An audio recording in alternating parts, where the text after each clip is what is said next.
right, you're listening to 88.9 KLCZ. This is the Fireside Chat. My name is Gabe Maury. I'm C-Mass. And today, our guest is Dr. Andrew Hanson, the Vice President of Student Affairs. What's up, dude? Well, not much. Thanks for having me in. We're glad to have you, man. You know, we've been trying to get you on here for a couple weeks now, and so...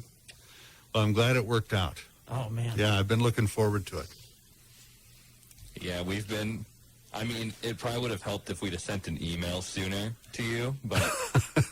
Well, sometimes yes, sometimes no. In the fall, it would have been nearly impossible, but we've got a little breathing room right now. So, like I say, it's kind of fun to be in the studio with you guys. I've been curious what this would be like. So far, so good. Yeah, we're curious as well. Yeah. Well, all right. We're not exactly sure what goes on around here. Fair enough, you know. Yeah, for sure. So, I don't know if you've heard any of us or any of our shows, but I have been asking every single time for your appearance. Uh-huh. I'm also after Pemberton's appearance on here, but that could be next week. She agreed that she would join the show. President Pemberton, I think, she is always willing to give her time on stuff like this. I think she would have a lot of fun with it. The trick with her is finding the time, right? Because she is so out and about. You know, college president is truly a 24/7 job. But you've seen her do different welcomes, and she was just honorary chef down in food services. She's going to do a leadership thing. I'll bet if you planned it out, she'd get in here and give you a good interview. I'm already in contact with Lori. We're getting the scheduling down, but I'm telling you, it's just been a busy year for all of us, and I can't even imagine being like the head of this. Yeah. You know. Yeah, it was, it has been. And since about this time last year, with COVID, which I know, I don't think you can have a conversation anytime anymore without that coming up. But, there were many of us who were putting in long days, long hours, trying to respond. And because early on that was changing so fast, I can remember last March, we would write up a protocol for something only to find out that by the end of the day, all the conditions changed. And I don't say that with complaint. I just say that to punctuate that was the reality we were in. And you think about, what I always think about, and I have thought this for a long, long time, is as tired as I am, say, at the end of a week, and back, a year ago, we were doing weekends, we were doing early mornings, but the president, you have to multiply that by about 300, and that's the burden. But now, we're not getting passive because we're not out of the pandemic yet. But now we can kind of take a step back because we built a lot of the infrastructure we needed to build to be able to move forward and get to the point where we are and start to climb out of it. So we're pleasantly we were able to focus on a lot of other things, and that's, none of us got into education because we were excited at the prospect of one day we could write a bunch of policies surrounding a pandemic. We got into it because we like working with students and we like solving educational problems and empowering people, and so we're finding ourselves now getting back into a more normal mode, and that's wonderful. Yeah, man, I just gotta say, I was so impressed by the way y'all handle it, because whenever I started running for the student body president, I had no idea this was gonna happen, and when it happened, I was like, oh man, Yeah. And then I just can't even imagine what it would have been like for y'all to just because everything was normal, literally a week before, it seemed like. Yeah. And then it just, in 1 week, all of a sudden, the world just changed, And I don't know, how did y'all, what was going through your mind at that, moment when you knew that things were, not normal? Well, I think what was on my mind was just how much we didn't know. and trying to figure out how we could learn what we needed to learn in order to be able to manage the situation. And so it was a matter of kind of reestablishing your network. Almost instantly, all of Idaho College and Universities and Division of Human Resources and Health and Welfare, Public Health, got together, and we still do this weekly, but we were meeting daily in a phone conference to talk about what policies people had and what policies people needed, and how are you handling commencement, and how are you going to handle, your classes, and are you requiring masks? A year ago, this was still something we encouraged and didn't mandate on campus. So for me, it was just hoping we could keep up and dreading the possibility of COVID hitting our campus and taking such a toehold before we had a chance to really have our plan refined. And thankfully, that didn't happen. Right. And so by the time we concluded the spring semester, we were about as ready as we could be. And then knowing that, because you remember last spring, we shifted after spring break to remote. Then the work began to say, well, knowing that we want to be able to start the fall with in-person classes and so forth, what do we have to have in place to do that as safely as we can?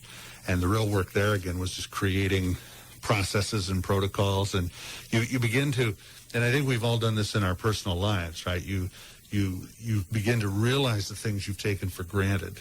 Yeah. And what's a great example? Well, I think we all experience it at the holidays. You take it for granted that if you want to, you'll go see your family. But now, this year, we had to think about, but who am I endangering? Right. Do I have anybody in my family who's vulnerable? I guess in a campus operation, a good example would be student clubs. Mm-hmm. Not uncommon at all a year ago, or a little over a year ago, for student clubs to get together and, hey, let's all get a pizza. We'll have pizza during this meeting, or let's have donuts and coffee available for people. Well, you can't do that as safely. In fact, we can't do it at all right now. It's just, would the worst happen in those situations? Not necessarily, but identifying all those tiny little pieces that you can adjust to try to prevent a bad thing from happening. Right. And so anyway, it was just getting our arms around that. Yeah. I would imagine not having a playbook would be just the worst part about that. Because, when was the last time anything like this is never, basically, at least 1918. Yeah, 1918. 100 years ago. No recent playbooks. So, Yeah. You've got to make it all up. Everyone is working together here, I'd imagine, and it's just... Well, we did, and the thing that we can really be proud of is that we did have a basic playbook. Not necessarily for a pandemic, but we had a policy that we wrote several years ago on how we would handle it if we had an infectious disease take root on campus, and how we would inform people and so forth. And so using that, and then using some examples from more complicated organizations of how they would manage specific high infection rates and so forth, we were able to put together that piece pretty simply. But it was the detail work that was a matter of making sure that we could collectively remember every aspect of campus operations. And just as soon as you thought you had it, just as soon as you said, well, here's what we can do for classes. Here's a good example. Here's what we'll do for classes. Well, what do you do about labs? Mm-hmm. They're different than a lecture class. Mm-hmm. What do you do about career technical, where everybody has to huddle over a car, let's say? Right. And so you learn to be creative, and you go out and find the best examples you can, and that's what people did. I will say this. I will say, one of my walkaways, not that we're done, and that is an important walkaway right there, is people need to really not convince themselves that even though numbers have been really, really good, in fact, non-existent, we're over a week now without a new reported case on campus. Knock on wood. But it's not to let up. It's not to be lax. Keep the social distancing, keep the face covering, and so forth. But the other walkaway is that in many, many cases, this brought out the best in people. I saw people get so creative in trying to do the work they were doing, and I saw a commitment to students that we always talked about. But it's times like this when you really see it happen. And it was so inspiring to me to watch how faculty would modify their classes to try to keep things going. If anybody's ever questioned the commitment to students, just look around at what's happened in the last year, and you'll see, well, no, people are here for the passion of teaching and for the passion of providing service and just generally educating people. And you can't imagine being a part of a better group. I saw people, with whose personalities clash in any other time, but putting differences aside to say, we're going to work together. It's just wonderful. Yeah, man. Always a silver lining, right? Yeah, if you don't think that way, then what do you got? And whenever we had to switch to online with seriously, like a week's notice. Yeah. Imagine being a teacher and having to refigure your curriculum right to an online format. Right. And some of these teachers had never done it before. Yeah. And figuring out Zoom and stuff. And oh, yeah. Yeah. I think that whenever you're on the fly and because you can always train for something, but when you're training for something, it's like, it's never the same as when you are actually in it, Yeah. And so they didn't even have that training. It was just it just happened. And the way, at least for my professors, I was just astonished that they were able to just do that, because I can't even imagine how stressful that would have been to have to, change everything that you've learned, going to school for over 8 years, most of the, and reconfiguring it so that students are still getting, their money's worth for what they're paying for. And I really think that our professors did a really good job of that, and y'all did as well. I do too. And I think what you're describing is true. Prior to the pandemic, I could have counted on one hand the number of times I'd ever logged into my Zoom account. And now, of course, it's just second nature. It's one of the things you do when you walk in the morning. You get signed in and get ready to go. And I think what you're saying is absolutely right about classes. I think it's true about services. It really, a lot of us had to start thinking about, because in the springtime, we went to not only remote instruction, but we had gone to remote administrative responsibilities. We had a lot of people who were telecommuting from home, and only a handful of us were on campus at all. Because remember, we didn't have face coverings. We didn't really understand what was happening with the pandemic. This was the ultimate way we knew we could keep things as safe as possible. So now, having to take offices that had always relied on having the ability to have a front counter where somebody could come in and handle something, now we got to really be sure they don't just see a closed window. Right. How do we make sure we get their question answered and deal with it? And so again, the whole campus really came together and largely adapted quite well to create as seamless a menu of courses and services as we could provide. And I would give this college an A+. I think we really rose to the occasion. I would too, honestly. And in working with the other, or talking to some of the other student representatives at the other colleges, we were telling them what's going on here, and they're like, wow, dang, we wish we were doing things this way, Mm-hmm. Yeah. Well, you have to credit, you credit the whole campus, but I will say that a lot of that starts with the leadership. And so we go back to President Pemberton, who has almost unending energy. And for her, she was clear, and you've worked with her, we don't have days to figure this out. Right. We have hours. So I need a plan, and when you're given that direction and you're given that expectation, you rise to the occasion and you do it. And Provost Stinson is the same way, Vice President Cray, and I try to be the same way. It's like, let's get on it and get going. And, I wouldn't count yourself out. No, I'm not counting myself out. But I'm just saying the leadership team, generally speaking, is all about let's get moving, let's get it decided, and let's go. And I think that made the difference. We don't have the bureaucracy that a lot of places have. a lot of other institutions have, where you've got layers and layers and layers of people you have to go through. It's, I mean, you yourselves have had direct audiences with the president, and you have them most of the time rather quickly. Yeah, within a week normally, if not a couple of days, maybe an hour. and that is rare. That is rare, and that isn't just because you're student leaders. I mean, general student. She, you know, and we all try to do that. We all try to be accessible, but I think that gives us the leverage to solve problems and implement solutions a little more quickly. Yeah, for sure.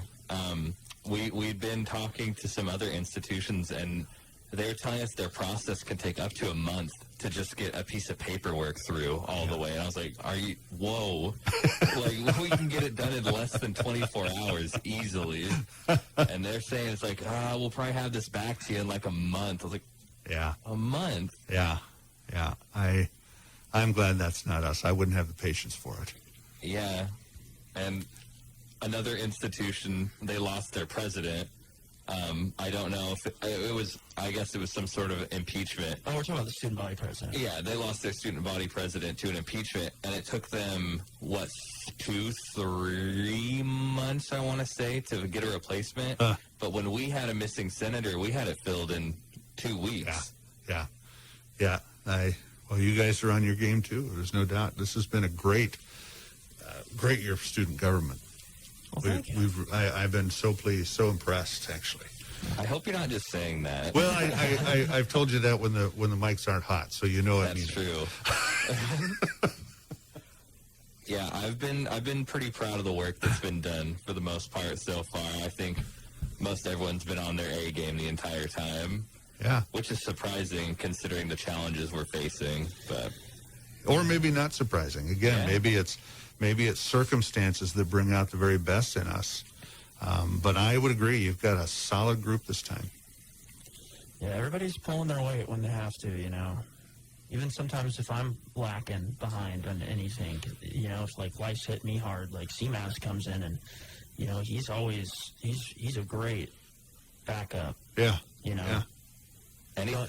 Don't get too high on yourself, buddy. Anything to be the acting president for just a few minutes. I know, yeah. When I got COVID, the first thing I text C-Mass and I'm like, dude, I got COVID. So you had it. You actually over the were break, infected. I did. Oh wow. Yeah. Okay. And I texted him, and he says, doesn't even ask, are you okay? He just says, so does this mean that I'm acting president now?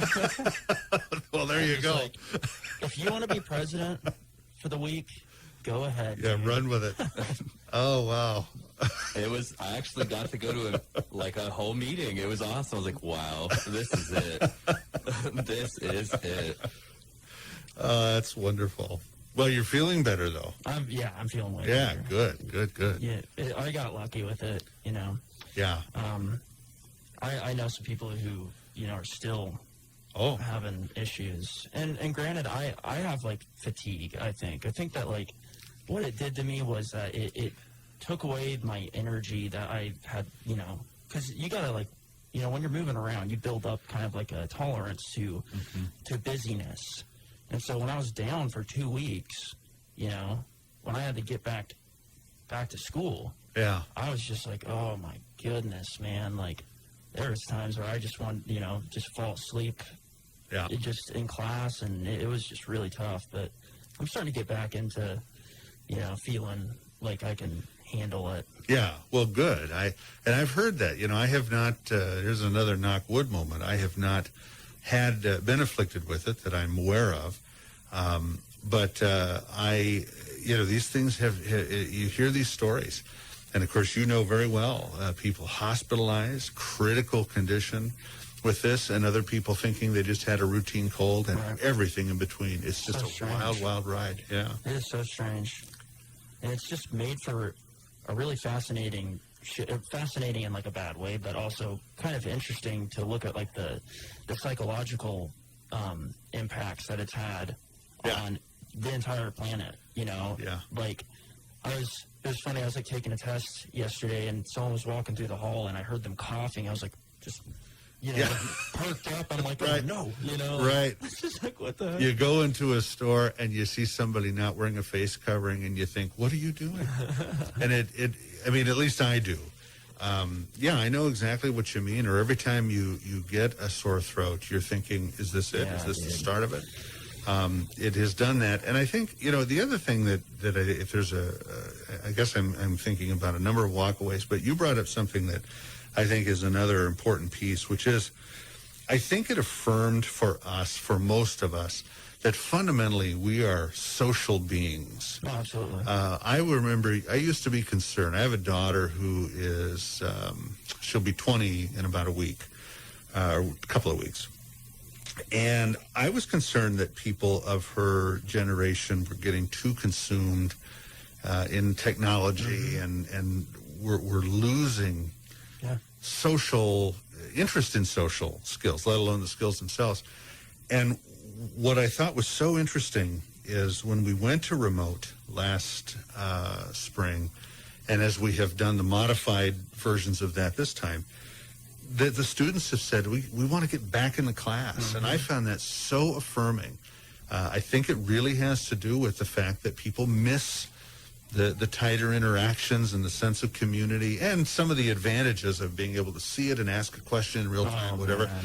But it's very affirming about the value we place on one another, I think. I completely agree. I think that, I have the same concern as well, and I see it in myself even, because in this day and age, we're kind of, forced to be glued to our technological devices, Oh, yeah. And as someone in the youth, what's going through, now I'm 24, so I'm kind of in between. When I grew up, we didn't have phones until I was in 6th grade, the iPhone came out, and that was insane. That was huge.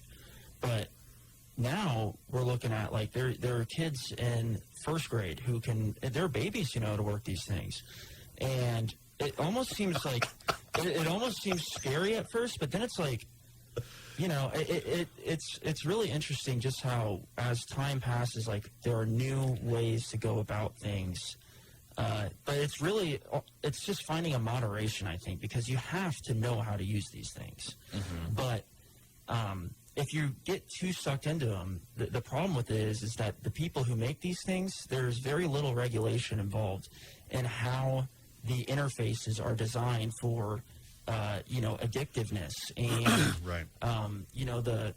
The mechanisms that they kind of create, these social hierarchies, say with like buttons and stuff on Facebook, to where you can see that it's having a serious impact on the psychological health of the youth, And so it's really concerning to, ponder this, because on one hand, we have the opportunity with this technology to do things that no one has ever been able to do before, and we're doing that.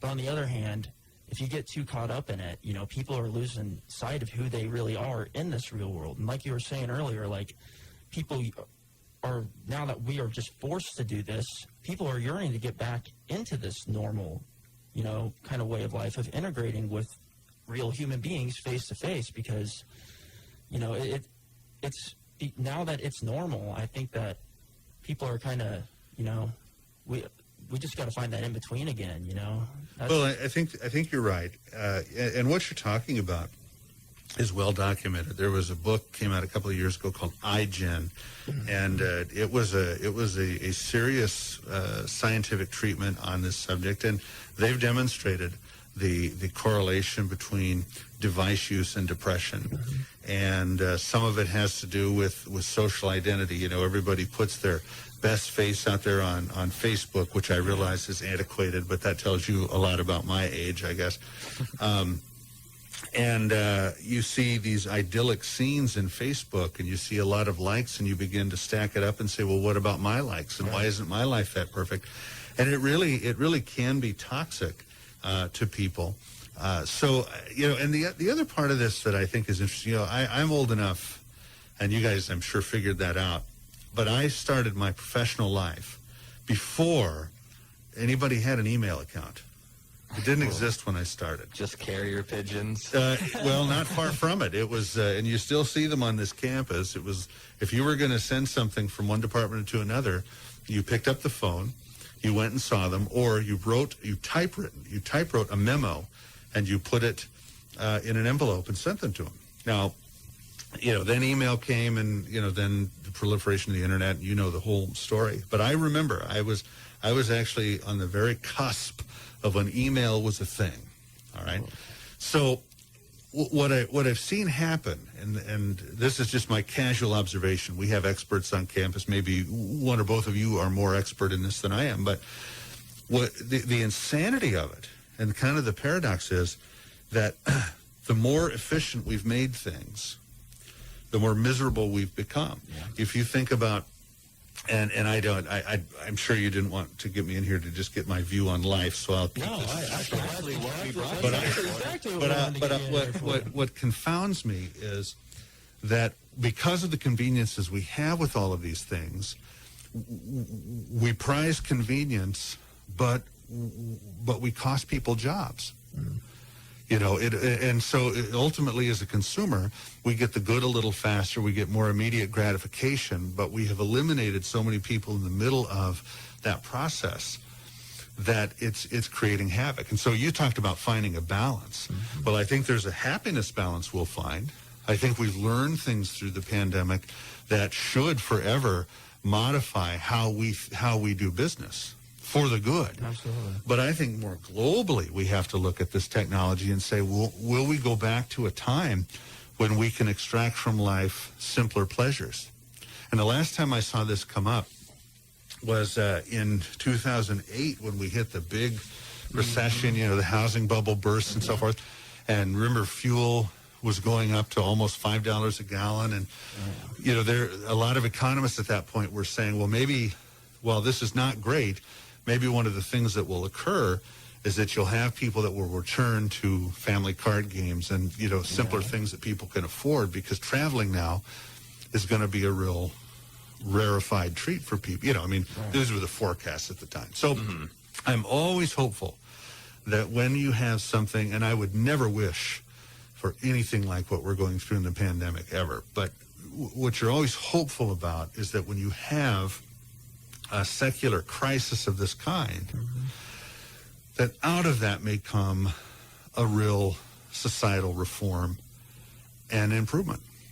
That's what you hope for. Absolutely. And it really comes down to the mindset of knowing that suffering is a catalyst for either self-destruction or exponential self-improvement. Because if you don't know what it's like to be in the pit, then how are you going to deal with, minor inconveniences and have that perspective whenever you go through, say you're alone, like so many of us are just alone right now because we can't be with the people we love, and face to face.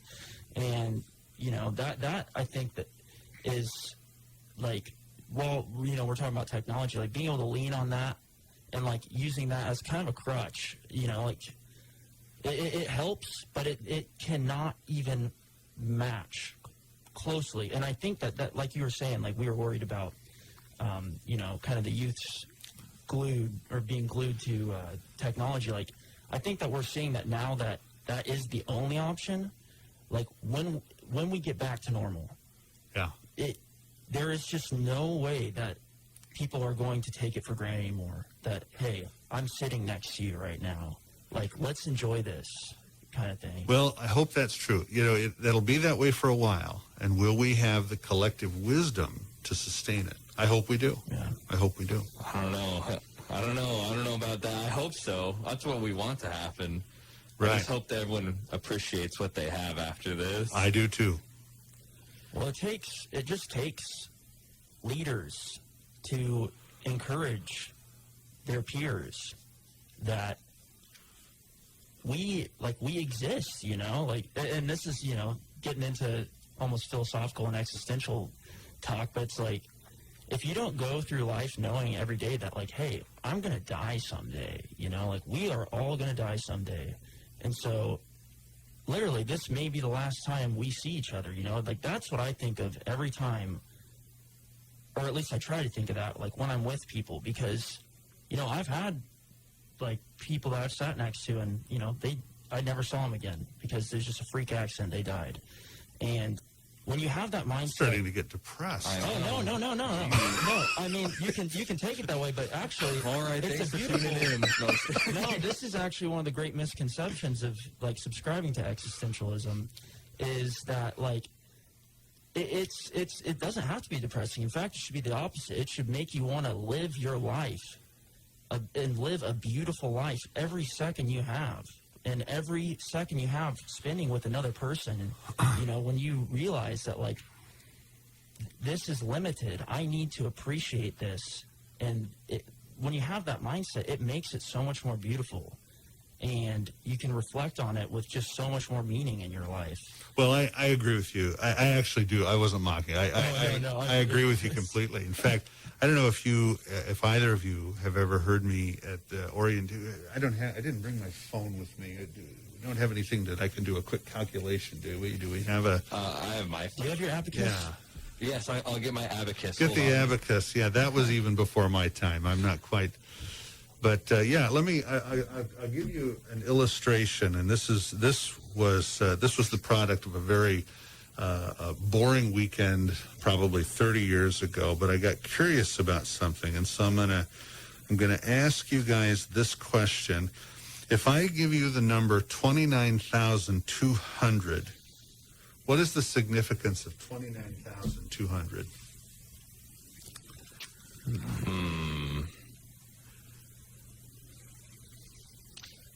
Want me to tell you? I'm trying to think. I don't know. Okay, here's the significance, and this is to your point. On your 80th birthday, that's the number of days you will have lived on this earth. Oh. And when you start to think about it in those terms, and a point that I've always tried to make is, when you think about it in those terms, you don't have a lot of days you want to waste.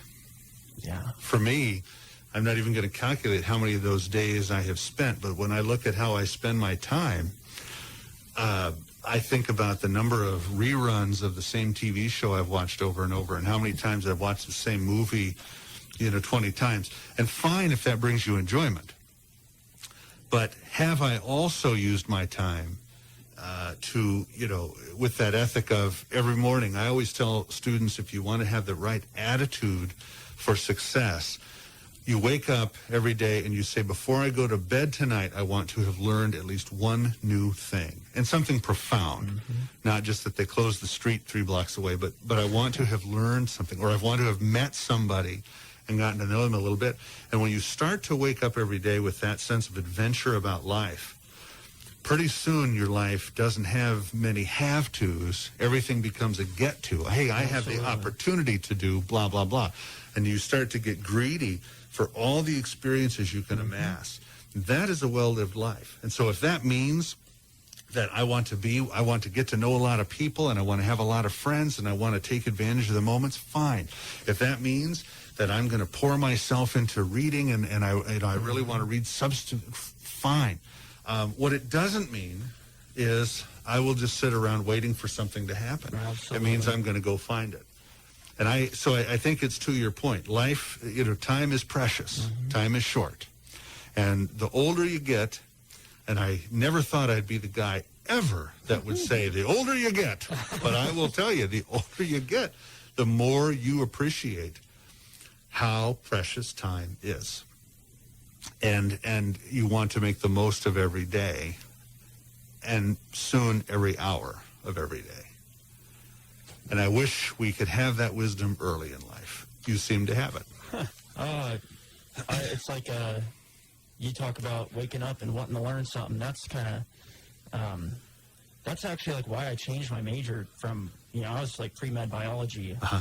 And I was like, I like this stuff, but I found that, just through some just crazy things that happened to me in my life, I had these questions about life itself and existing, and I found that through psychology. And let me just tell you, this is a plug for LC, but also coming from my heart, that like our psychology department here, the professors that we have are honestly so good at what they do.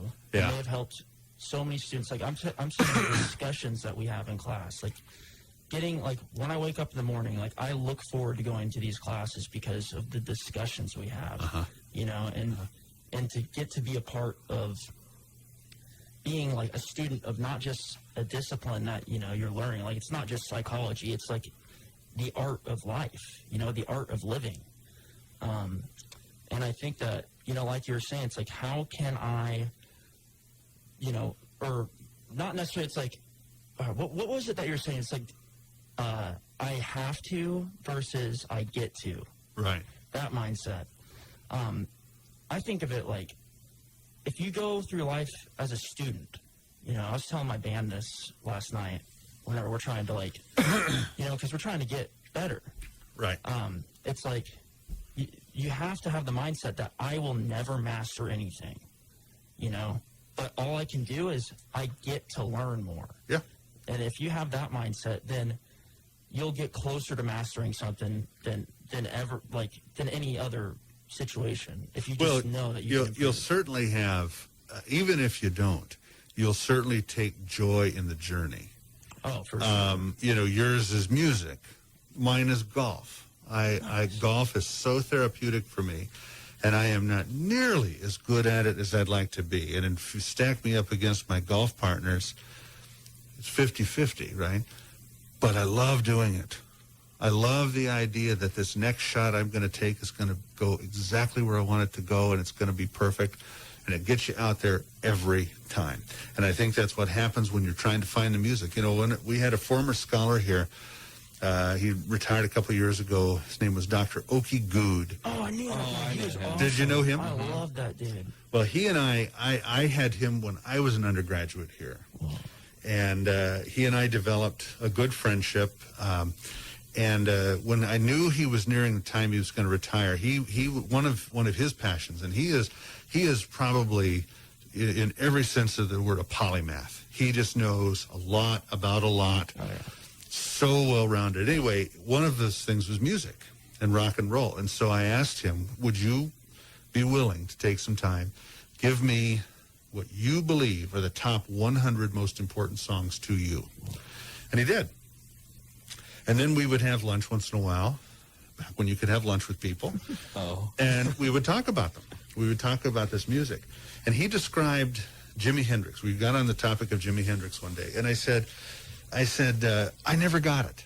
I get everybody just reveres Jimi Hendrix of that era and even subsequent. I don't know what you think of him. Maybe you don't.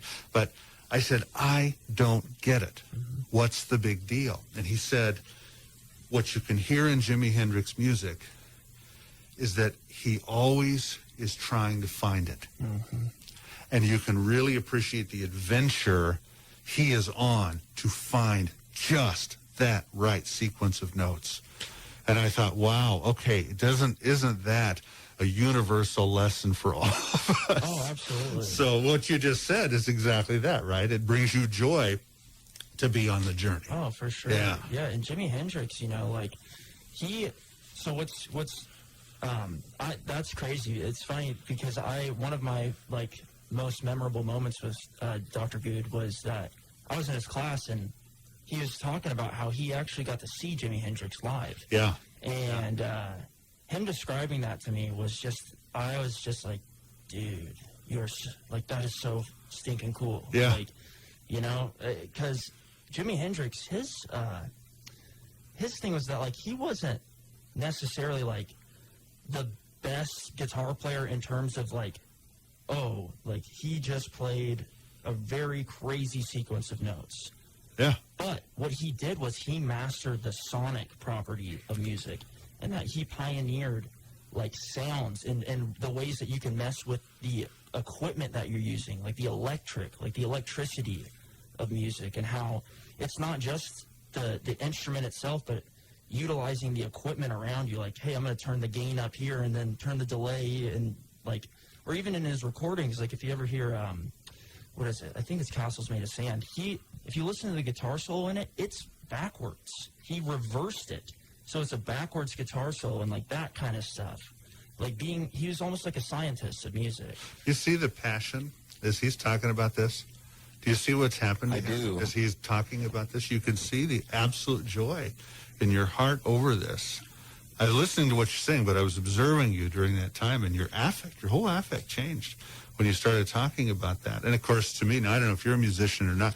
A lot of that's a foreign language to me, but I could see it in your eyes. You're digging it. Oh man, I Good love job. it. I love talking about music so much that C-Mass has to stop me sometimes. I mean, I'm glad you're passionate about it, but I don't know what's going on ever. What are you talking about? Just let me have my fun, dang it. Yeah, well, you can have your fun. It's your show. It's true. I'm glad. All that's missing now is the Texas talk. I know, man. Then we've covered all the bases.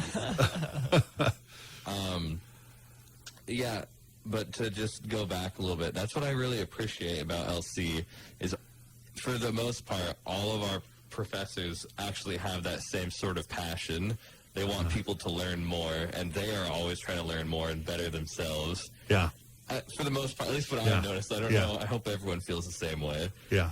But I mean, and they're just so caring. I've had a prof. She's loaned me 4 books in 2 or 3 different semesters, and today she brought gifts for the entire class, like just a little, like... Is that right? Yeah, she brought like a little sanitized container full of like candies, and one of them's a Lindor, so I was like, oh, wow, well, thanks. High end. Yeah. I know. I was like, this is crazy. I don't know if everyone else gets that, but it could have to do with the size as well. Sure. It might be expensive to buy 500 Lindor candies for the lecture class, but... No, that's great, and I think that is true. I have I have some good friends who are on the faculty, and some who have retired recently, some who are about to retire, but they are so multidimensional, and it is fascinating to talk to them. It really is, because they are, you can tell they are just steeped in their disciplines and a good many others, and I think our students benefit mightily from that. Mm-hmm. There's, I don't know if you've ever taken Peter Amin's Shakespeare class, or if you've ever sat in on it. He is just so giddy about Shakespeare, and it's just so crazy, because to most everyone, it's like, this is a play by Shakespeare. I can tell by the way.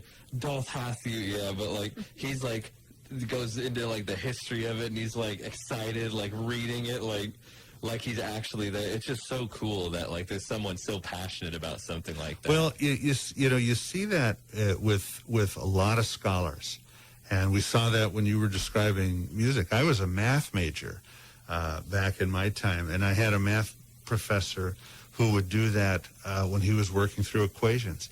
He would you could see him get excited as things began to distill into the answer. And you could hear it in his voice, you could see it in his animation, and you think, wow, I hope I have a little bit of that when I do whatever it is I do. I hope I give people that same feeling of, this is neat stuff, whatever it happens to be.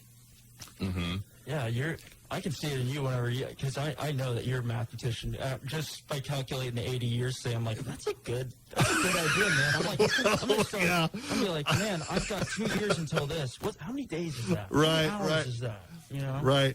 Yeah, it gets humbling after a while, but yeah, well, thank you. I was, back in the day, I was a pretty fair mathematician. I wish that I had stayed more current with it. I have to, when I was a couple of years ago, I got curious, maybe it's been about 5 years ago now, and I pulled out my old calculus book, and I thought, I wonder how much of this I could do. And unlike when I was a student, I read the foreword to the book. Now, you guys probably do that, because I know you're just darn good students. Oh, of course. I skipped right over it, but I thought, no, I'm going to read it. And I did, and I'm like, oh, wow, that's what this was about. Yeah. I made it through a whole degree, and it's like, well, I guess it just kind of boils it down to this. And so I started to teach myself calculus again, and I did have to, read through the book. I went out to Khan Academy because I had to remember some of the techniques. So, I still have a passion for it. I still think it's an elegant subject, but for me to be able to do anything much beyond, let's say, a college algebra class, I would need to go back and really knock off a lot of rust. Oh, sure. You got to practice these things. I took a math class my freshman year, and it was like simple, basic math. I used to be okay at trigonometry. Like, I could get through. I could do, like, all the complicated sine and cosine, tangent, all the crazy equations or whatever. I can't do anything now. Like, Pythagorean theorem is, like, the max that I can go. Pythagorean theorem, I've, like, tried to, like, get back into math, but I just don't, like, have a good reason to practice it other than, like, wanting to learn about it. But I've never liked math, and I just have a hard time, like, I couldn't believe how much progress I had lost in, like, 4 short years. Yeah. Well, you know, it's the subject area. I think is what's interesting about that is that if you look at almost any degree, and I'm not talking about an applied field where like auto mechanics, where you have to learn. I mean, what you're learning is what you're going to do, right? But if you look at a lot of general education, an old educator, I should say old, I shouldn't have said it that way, but a very seasoned educator. I think he's 100 years old. But he told me one time, he said, you know, you think about those subjects and just think about them as ways that people are able to develop skills. So let's take problem solving as a fundamental skill. Well, okay, in mathematics, that's intuitive, right? Because you have a series of problems and you pull the tools of mathematics out to solve the problem. But what happens when you are writing a paper? And the problem you have to solve is finding the exact right words and putting them in the exact right order so that you're communicating something profound in a limited amount of space. Whoa! I mean, the engineering behind that is immense, and finding those right words and sequencing them, or a theater student that has to. That's me. Well, there you go. Okay, so you're in a play, and you have to convince an audience that this painted 2x4 is a bar of gold. So you've had to solve the problem of telling the story with this bar of gold, knowing you do not have a bar of gold. And they have to be able to believe it for the story to work. So all of these things are really mechanisms for people to draw on passions they have to enhance those fundamental skills that are common to all education. Becoming a creative problem solver, becoming an innovator, becoming a good collaborator, becoming a reflective practitioner. But some people can find that passion more easily in a field like psychology, some English, some math, etc. Which is what is so remarkable about the Academy, is that there's room for so many people to be able to come in and do that, right? Yeah. It's a philosophy, man. It is. I mean, math is. It has roots, and to me, I think math is the only science that, like, you can just. It's there. It is there, and it is so. Now, not all math, and to me, not at all. I don't understand math. Math is the one class that I have always struggled with. Yeah. However, I'm finding, like you're saying, like, which is interesting because you're a musician. Exactly. And the two, yeah. Oh, man, and that's what I've been learning as I'm trying to acquire more knowledge of being a musician. Because I started out just being like a little blues hack guitar player with, no rhythm and stuff. But then I started taking music theory classes here and getting on the internet and just looking into, like, what does all this mean? What does this mean? And all these things that came out of the way I felt, I was playing these things to try to paint my feelings into sound almost. And I found that there is a formula that all of these emotions that I'm trying to convey through sound, there is a mathematical formula of how you can do that, how you can reach that goal of displaying this emotion through this sequence of chords, through this sequence of notes, through this scale, through that scale. It's all math, and that's actually something that I'm wanting to go to school for, is figuring that out in terms of psychology. Like, how do these formulas, how can I teach people how to get out what they want to get out? And it's going to take me getting back and better at math, which is something that I've always struggled with. And it's just, Look at fractal geometry and chaos theory, because what this is really about is finding intrinsic beauty and order in what appears to be very disorderly and chaotic. And it's actually is a good it's a good parallel to what you're describing with music, where you could have a seemingly random collection of notes and so forth, but when it comes to as you look at it on a more macro level, it actually comes together and there's perfect order in it, and that's what becomes appealing to the ear and the mind and the heart. And so, yeah, I'm going to recommend that. Do a little light reading on fractal geometry and chaos theory, and I think you'll be back on the math hook before you know it. Man. So hold on, I want to bring things back like 20 minutes. 20 minutes. Well, how are we doing on time? We are still. Am I yammering too much here? Go ahead. What we've can I? We've got at least 40 minutes. What can I answer for you? So you said you got your undergraduate here, correct? Yes, I did. I did not know you were an LC alum. Oh, okay. I thought you just showed up one day and you're like, all right, this is where I'll be from now on. Some people have a spore theory, and I showed up like a mushroom. I just no. I came here as an undergraduate in 1988. Got a math degree and a teaching certificate in 1992, and then that year, I didn't go out and teach. I actually came and started working as a recruiter about a week after I graduated, and then worked here for a couple of years, went to the University of Idaho and worked up there for about 3, and then came back here in 96, and I've been here ever since in just different responsibilities. Dang, maybe I should do that. That sounds like a lot of fun. Well, it is. It's been great. Yeah. They're always looking for help, right? They are. They Maybe. are. Yeah, you have the talent. So wait, so you were around when Tate Smith was the president of LCSC, right? Yeah, let's see now. What year was 06, 04 maybe? Yeah, I was. That's right. I actually lose track of the sequence. But yes, I was back here. That must have. He won't tell us much, but how was that council? Well, so I'll cop out a little bit to say that in the time he was doing that, I had either just become Dean of Student Services or was Director of Recruitment and Retention. It was right in that period of time. And I wasn't paying a lot of attention to student government. They weren't a part of our world. It was actually in a completely different administrative area.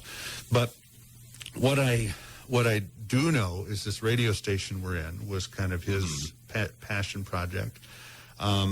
Tate himself had a good group. I would say that was also a time when student government was really functional and really, able to get some things done. And Tate was always the guy with the big ideas. He still is to this day. He sure is. Is an idea guy. And he liked to think big and he liked to think bold. And I remember he brought that to the table quite often, hence KLCZ and so forth. Yeah, I never could get a straight answer out of him about it. He just said, I made this radio station. I was the president once. And I was like, okay, but what else happened? I never get anything. Yeah. No, he was a easy one to work with. Yeah. That's good to hear. I hope we are. You are. Oh, thank goodness. Yeah, you are. You are. Oh, yeah, he just said you. He didn't say. Both of you are. Your whole group is. Like I said before, I think you've got a good group this time. So what made you want to keep doing this at the college level? Because you could have done whatever you wanted. You could have went and taught high school. You could have keep doing student services work. Yeah. Well, I myself am a first generation college student, and I felt like as an undergraduate, I lucked into things that now we teach people. Here's what you have to do to be successful. Here's what you should do. And I just wandered into it. And so my original goal of wanting to be a math teacher, and I thought I would be a high school or junior high math teacher. Wonderful mentor. I should mention his name. I try to anytime. His name is Les McDowell, and he still lives here in town. He was my high school geometry teacher. And he really inspired me. It was like, okay, now I want to go teach math. because this is a subject that a lot of people didn't like, a lot of people were afraid of. I was pretty good at it, and I thought, what a great thing to be able to teach people how to do this. But what I realized is that same thing can be said of going to college. And this is such a life-changing thing for people, and if it's done right, and the services are there, and the curriculum is there, then you can transform lives through this work. So what I realized was the very thing that drew me to education in the first place, I could get in doing the work I'm doing. And that's really why. And you've just been going up the food chain since, huh?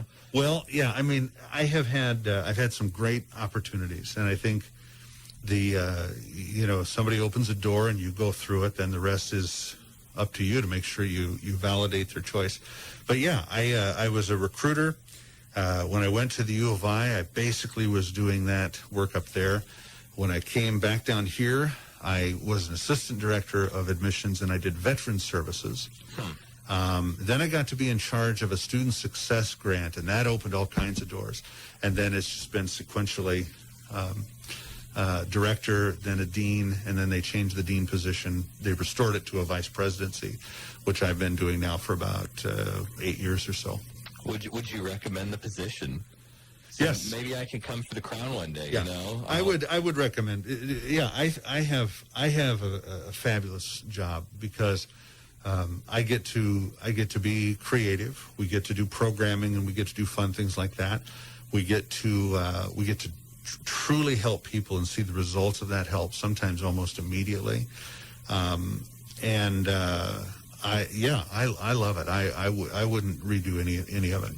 I would imagine the part that's not so fun about the job would be the disciplinary talks with students from time to time. I'm sure it's rare, or it doesn't happen very often. Well, yeah, we get discipline cases, and most of the time it goes okay because I view discipline as a learning moment. Mm-hmm. You have people, probably the biggest reason people get sent to me is they plagiarized a part of a paper. And I'll say 90% of the time when they come in, they didn't realize they had done it. Mm-hmm. Oh, I just didn't know. Well, okay, so what am I going to do? I'm going to explain to them that people watch and they need to learn and so forth. There have been a handful that have been horrible. Yeah, I don't like those. I think those part of my job, and this one is rare, but it is the probably the worst part is if we have a student who dies or a student who has been hospitalized, and I have to call the family.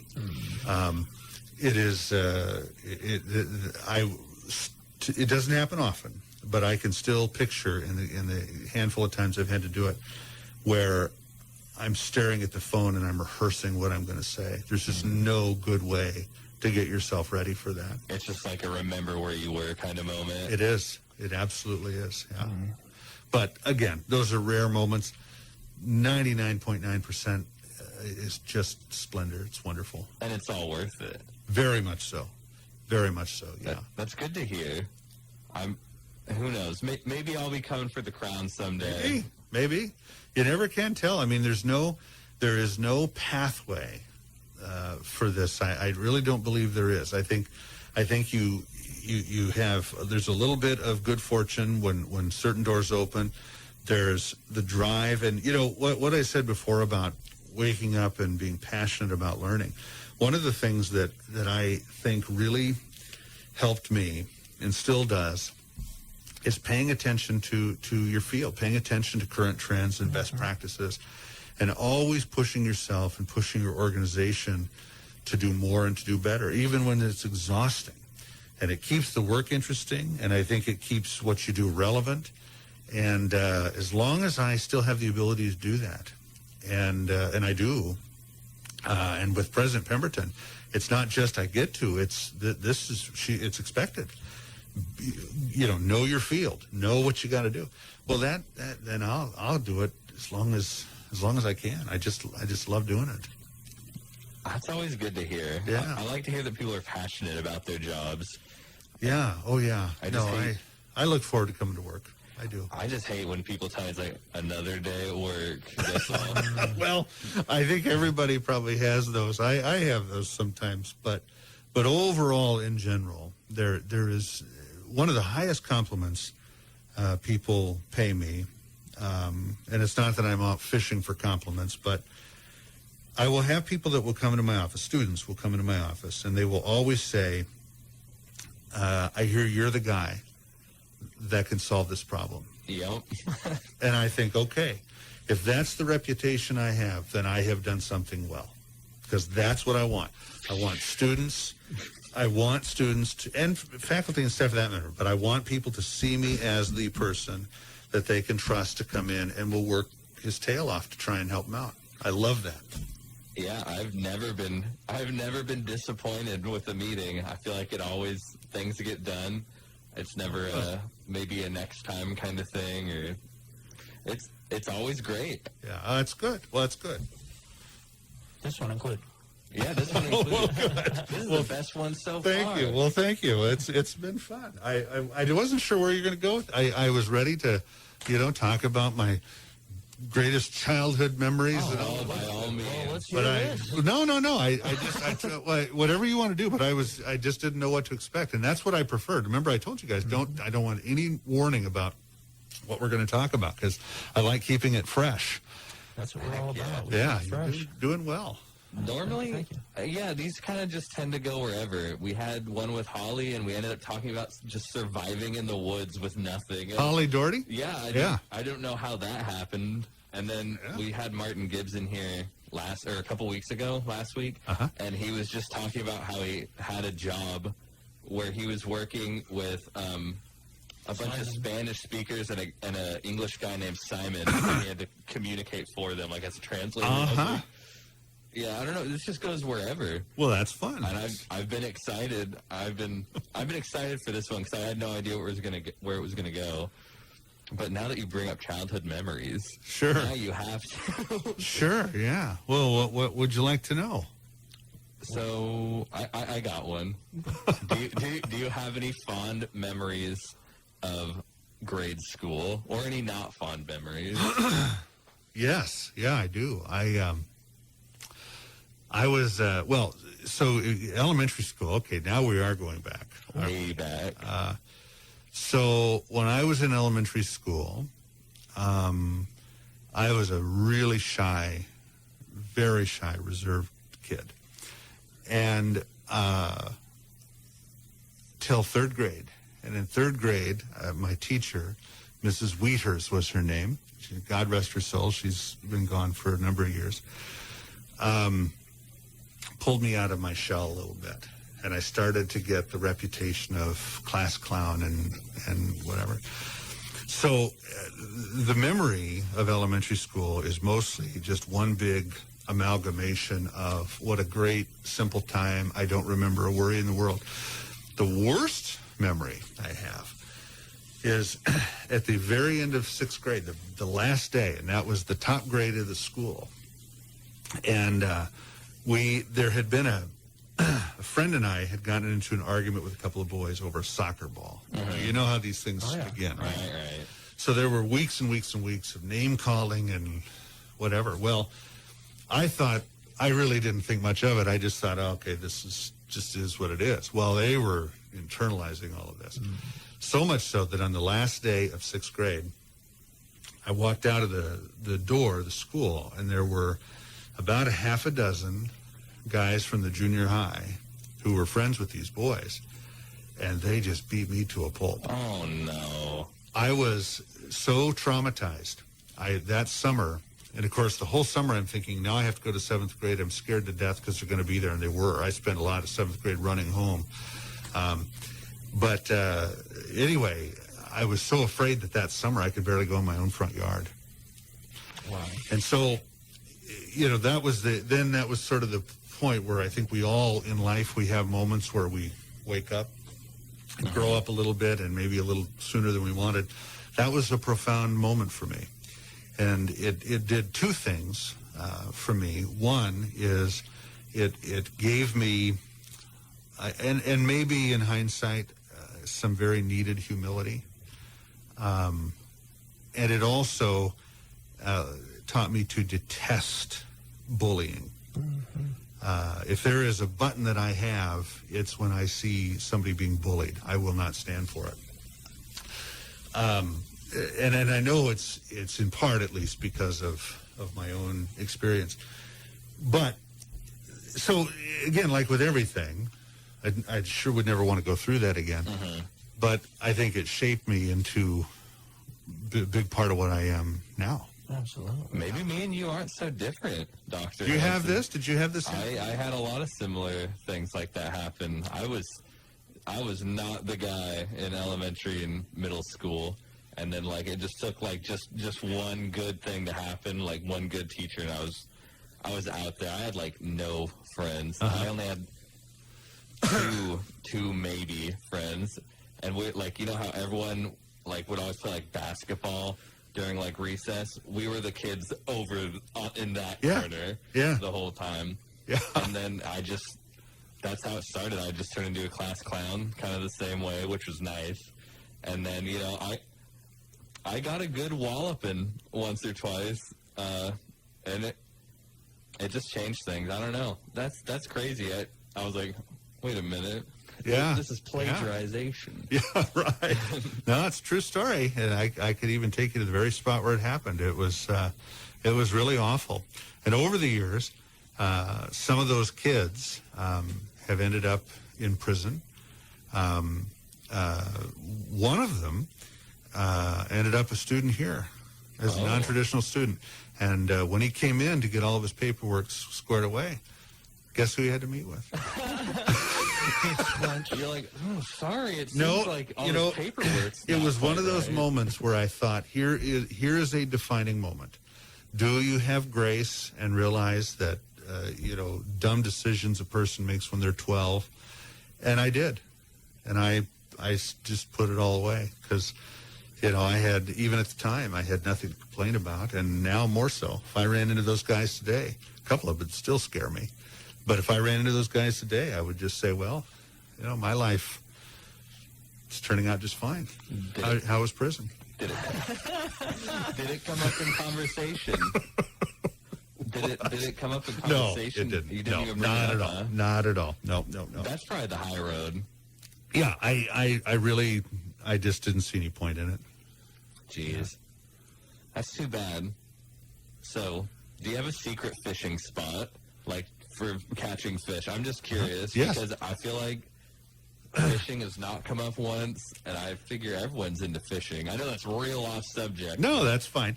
So I love to fish at a place called Skull Creek, which is up on the North Fork of the Clearwater River. Everyone's from where I'm from. And there's one hole up there on Skull Creek where, and I haven't done this for a lot of years, but there's one hole up there where I could throw my line in, and I would be guaranteed that I would pull out a 14-inch cutthroat trout. Wow. It was just so predictable.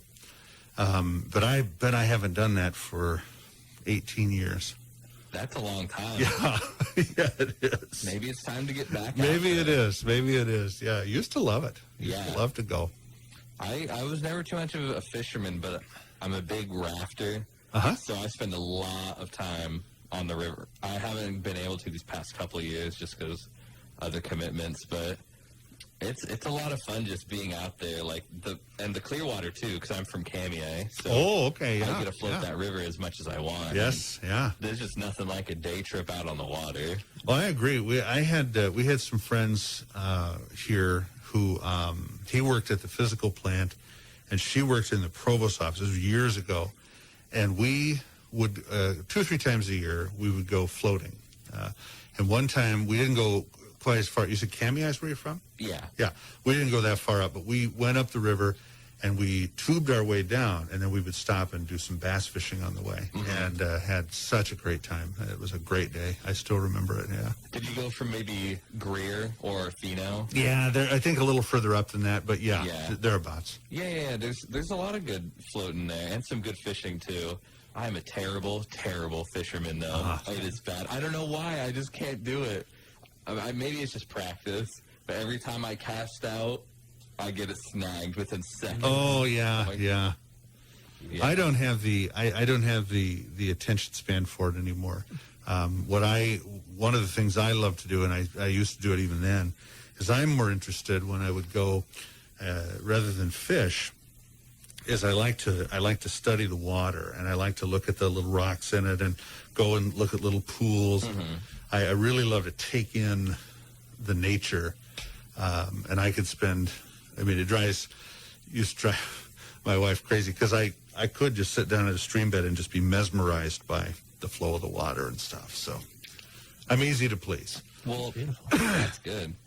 I've been noticing a reoccurring theme. We've been having people on this show that keep saying they want their kid to go to LC, or the other thing is their kid won't go to LC. They just got as far away from home as possible. So is your daughter here at LC? No, she's not. She's at Boise State University. What's going on here? Well, what happened there is, and of course we have a great relationship, and I'm very proud of her. But what I was concerned about with her coming here was that there would be at least to some degree a chance she would be living under my shadow. Is Andy your dad? Type thing. And she practically grew up here. In fact, when she was a little kid, orientation generally always happens on my birthday or near within a day of it. And so one year I just said, will you come to work with me? I want to spend my birthday with my daughter. She's about 10 years old. She started helping at orientation. She grew up here, and she knew it. And so I really felt like, for her sake, and if she had wanted to come here, I would have said, great. But I encouraged her to really think about branching out, kind of creating her own identity, which she is doing quite well down there. And I think that's an important gift to give. Now, I will tell you, had she come here, her college with her scholarships and everything wouldn't cost me anything. So there was a real temptation for me to say, but I really felt in principle that it was important for her to be able to go out and go someplace where nobody had ever heard of her father, or very few had, or her mother, and she could really go out and have and not just that, but to eliminate her father from having an opinion on everything. You know, who's your English professor? Oh, it's so and so. Oh, interesting. I was just in a meeting, this sort of thing, and I thought, she needs to be free of all that. That's a noble decision as a father. Yeah, that's kind of what Gibbs was getting at as well. He said that they just wanted to branch out and be like their own person, get away from home a little bit. Yeah, I think that's probably a good thing. I don't know. I'm about as far away from home as I'd want to be, and it's only like an hour and 15 minutes. Yep. I don't like being far from home. I just get so worried. What if something terrible happens? I got to go home. Oh yeah. Well, we were delighted she stayed in state. And we were close enough to her physically and just emotionally that we get to stay in touch with her, and we have good time of things that way. That has been one thing with COVID that has been so difficult, as I always imagined when she would go to school that when we would have to go to Boise for a college business or whatever, I'd have a chance to see her, and I did for her first semester, and then pretty much after that it was right. we're not going down there for live events anymore. So anyway, but yeah, that's the long answer to why she's not here. Jeez. Now, I heard you say something about free tuition. I've got a question for you. Would you be willing to adopt me? Well, we adopted. I should clarify that it would have been free only because she would have qualified for our scholarships. Ah, dang. We do have a dependent tuition rate. That plus the scholarships would have been good for her, but that's why it wouldn't have cost me anything. Got a 4.0 GPA? Yeah, there you go. A lot of first-gen students actually make out that same way, not having to pay too much, maybe even making a little bit. I don't know. Maybe you should have stayed in Texas. I'm not sure. No. My grandpa actually was a philosophy professor at the University of Texas. Really? And Baylor, yeah. Oh, wow. And he coached wrestling there as well. Oh, that's cool. So, and my dad, he graduated from University of Texas after going to actually NNC. Or NNU now. Yeah. That's why I exist. But I actually. remember when it was NNC. Wow. Yeah, he went there because he got kicked out of SNU. Uh-huh. He lit one of his roommates' farts on fire or something and burned down. No Really? way. I'm not even kidding. Oh, wow. Or I don't think he did it, but he took the blame for it. Uh-huh. But yeah, so That's crazy. yeah, he was in a band and met my mom, and then I came into the picture. There you in are. 1996. And here you are. Yeah, it's a long story how I got here, but as you were saying, being far from home, like an hour away, like I'm like 30 hours away. And so it's, it's tough sometimes, but I get what you're saying about branching out, because I think that me coming up here, granted, I do have a connection up here, St. Mary's. Like, all my family and my mom's side lives there. Yeah. So, like, that's nice to have. But coming here, I did not know a stinking soul. Yeah. At least at LC. I knew some people who I lived with and stuff, but, like, the journey I had coming here, I think that was incredibly important for my development, not only as a student and a person who wanted to be educated, but as a human being who learned their place in society, and that, the joy of, getting an education and sharing that with fellow students and teachers. And I say this all the time, but like this school honestly is special because of its small size, but not too small. It's got a culture to it. Right. And I'm just starting to realize, like, especially after I took this job as student body president, of like, if you want to be a leader, you've got to just do it. And it's amazing to see, because I was never, besides like football and stuff, I was never like a leader in terms of, being a person who had to make hard decisions and talk to, important people. And I think that doing this job was probably the most important decision I ever made in my life, because it has profoundly changed who I am as a person, the way I go about my life. Oh, I'll bet it has. Yeah. Well, good. That's. I appreciate you sharing that. Oh man, yeah. That's wonderful. I appreciate getting to meet, you and President Pemberton. Oh, yeah. It's just incredible, I was a face here whenever I showed up, and now I'm like, part of the team. Mix, part of the It's team. cool, That's man. right. It's cool. That's right. I was never much into student government or any kind of government. I sat as a representative in high school, but you're a representative, you don't do anything. Yeah. And then I ended up losing a race for student body president, like the entire student body. I was like, okay, whatever. I was pretty down about it because the election was rigged that year, and it had been no. It had been admitted to later by the people in charge that it was indeed like set up, because it was a trust thing. They just thought that there was no way that. Anyway, so Wow. Okay, we'll believe you. Wow. Yeah. I ended up winning the class election the next day. I was like so down in the dumps about it, and for some reason all my friends were like, what if we just split the vote, like, because they could nominate whoever. So the person that was running, they nominated someone else to cut the votes in half, so I'd win with a minority so I ended up winning with like 8 votes or something. I was like, It sounds like you rigged the election. I didn't even try. Like, everyone was like, wait a minute, we can split it. And they all panicked because they didn't know who to vote for. They're like, yeah. And since then, I've just been, like, trying to get involved. I tried to be president here my freshman year, but, I mean, what do you expect as a freshman? Right. Yeah, I had no hopes at all. I thought there was a small chance. I almost got 100 votes as a freshman, which was insane. But Kaysen was way too good of an opponent. Kaysen was another good president. That last year's group was superb as well. Yeah. Yeah, for sure. Yeah, having Kaysen around, he's just got so much tact, Like Well, he does, and he's very he seems very worldly almost in how he looks at people and situations, and he can see the big picture. And he was a great one to work with as well. We're really on a roll with student government. Yeah. Well, thank you. Well, we'll see if whoever the next president is can carry that over. It's not looking good. No, Oh, really? no, I think I'm running, so. Oh, you are? Oh, Yeah, good. I'm running for president, so I think Uh-huh. we're going to do our best out here. Super. Since I'm not running, I think that you might have a chance.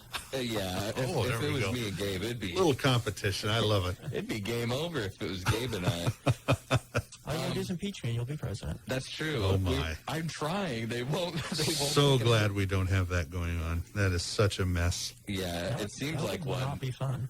That school from earlier was just in shambles when that was happening to them. They didn't know what to do. They're like, we don't have a president. No one's here. Like, it's taking months. No, and we've had that. We've gone through cycles like that here before where, it wasn't very long before there was, well, we're going to do impeachments and we're going to do this. And, you can navigate those situations, but you don't get anything accomplished. And you just end up with a bunch of people that get bitter and angry. And I'm so glad hopefully we're beyond those days. Just wait, I'm about to do something big. No. Yes, right. Get right. them out. Get them out. That's of here. right. So we are actually about at our time here. All right. So we normally end with a few extra questions. Okay. Do you want to go first this time? This is rapid fire. No, there's some critical thinking All questions. right. I'll do my best. Oh, C-Mass. Yeah, C-Mass had a question that he always asks. And Okay. he's like, oh, you got to have one. So, I just came up with, if you were a musical instrument, what would you be? Oh, I would be the banjo.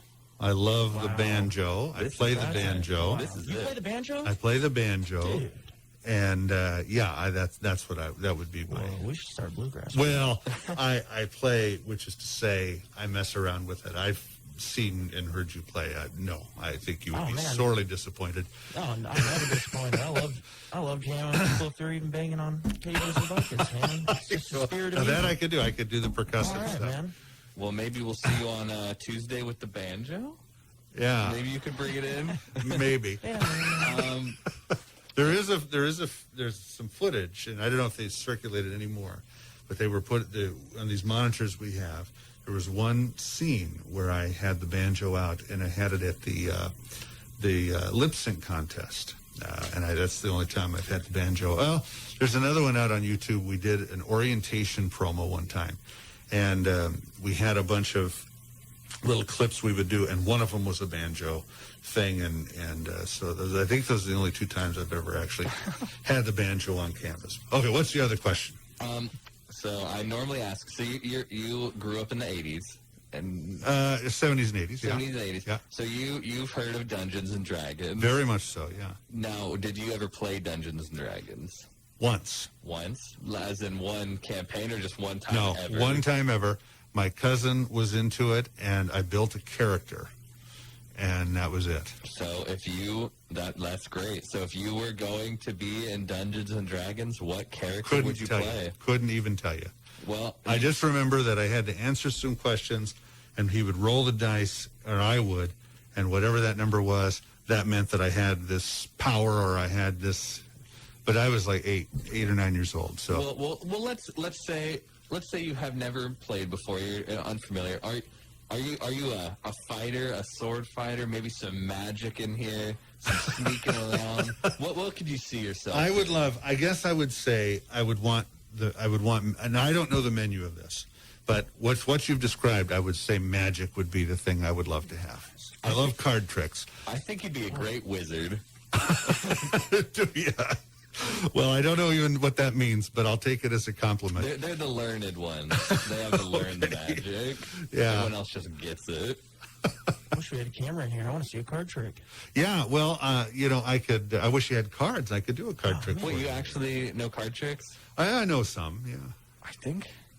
Are there some in the office? This might be an off-air question, but I think we got some cards around here. Yeah. Well, I have some in my office, so maybe next week we'll do one. For sure. I think it would lose something in radio, don't you? Maybe. It's like everyone just like, Whoa, that is crazy. Listeners, this is a chance to use your imagination like never before. Right. Is right. this your card? Exactly. Yeah. "This is your card." All right. Well, thank you for tuning into the Fireside Chat. This is C-Mass. I'm Gabe. Thank you, Dr. Hanson. Thanks, guys. It's been fun. This is beautiful. We'll have to do it again sometime. For sure. Maybe. And Pemberton next week? Yeah. Well, I'm still waiting to hear back on her schedule, but she agreed. You heard her on the President's Council meeting. She said, I would love to do that. Yeah, So I think she'd be game for it. Lori sent me an email. We've got the schedule out. I just said whatever works for you. All right. Well, we hope so.